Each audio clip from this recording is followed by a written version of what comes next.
Welcome to This Week in Crowder College, an in-depth look into how Crowder College students, faculty, and staff are working together so students soar to new heights, communities are impacted, and lives are changed. This Week in Crowder College is sponsored by the law offices of Wood and Peterson in Neosho, specializing in workers' compensation, personal injury, Social Security disability, and more.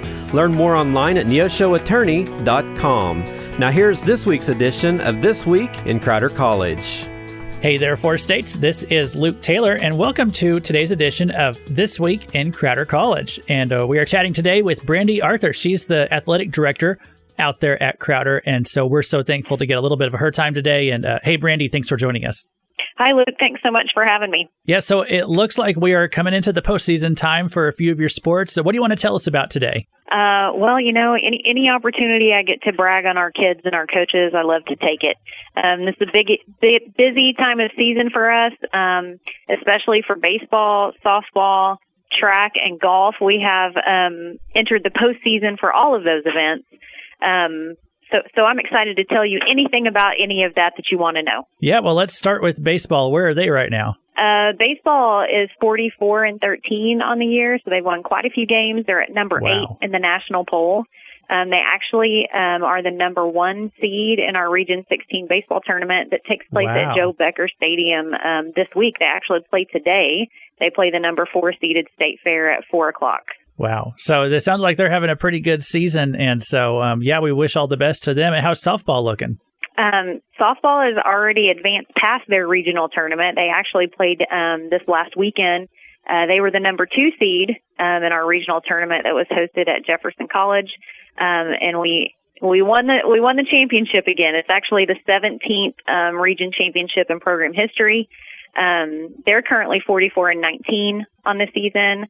And they will leave tomorrow to go to Council Bluffs, Iowa, where they will play a 3-game series with Iowa Western. Mm-hmm. And the winner of that series will then advance to their World Series.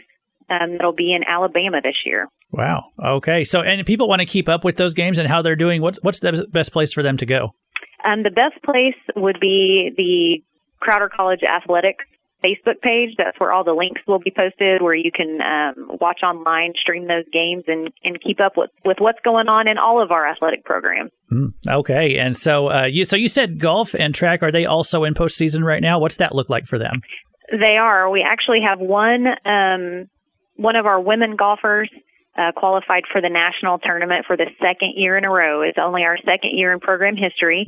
And Sierra Tunley from Tulsa, Oklahoma, qualified last year, and she qualified again this year for her national tournament, which will take place next weekend in Melbourne, Florida. So she'll be traveling there to compete and represent Crowder College once again at the national level on the golf course. Wow, that's great. And so, and then track's, how is track doing this year? Track's doing really well. We actually have a few national qualifiers. Their national meet is going to be next Thursday and Friday in Monroe, Louisiana. Our 4x8 team has already qualified for nationals, and that's made up of Brian Kiprop, Kelvin Kipiego, Caden Youthy, and Sam Morales, and Christian Long. So those guys have already qualified for that event. Brian Kiprop and Kelvin Kipiego have also qualified for nationals in the 1500 and the 5000. And then Caden Youthy is running today in the 800 at the Harding University Last Chance meet.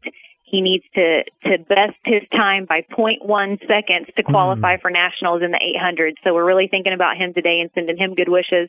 On the men's team. On the women's side, we do have one young lady who's qualified for nationals, and that's Faith Jetsu, and she's qualified in the 1500 and the 5000.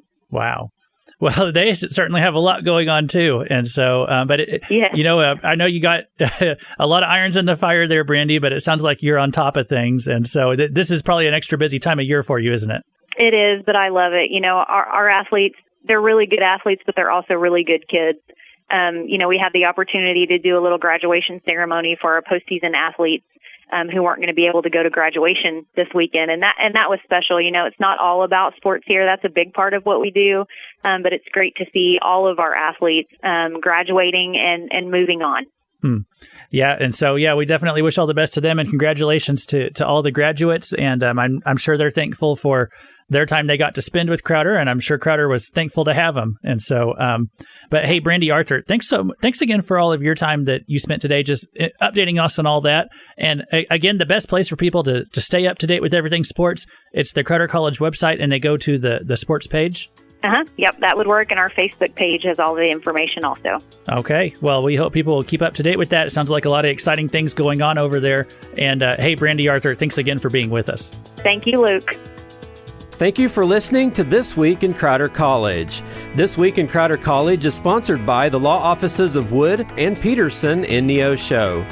You can listen to this broadcast again by going online to kneo.org or to crowder.edu. Tune in once again next week for another edition of This Week in Crowder College on KNEO 91.7 FM.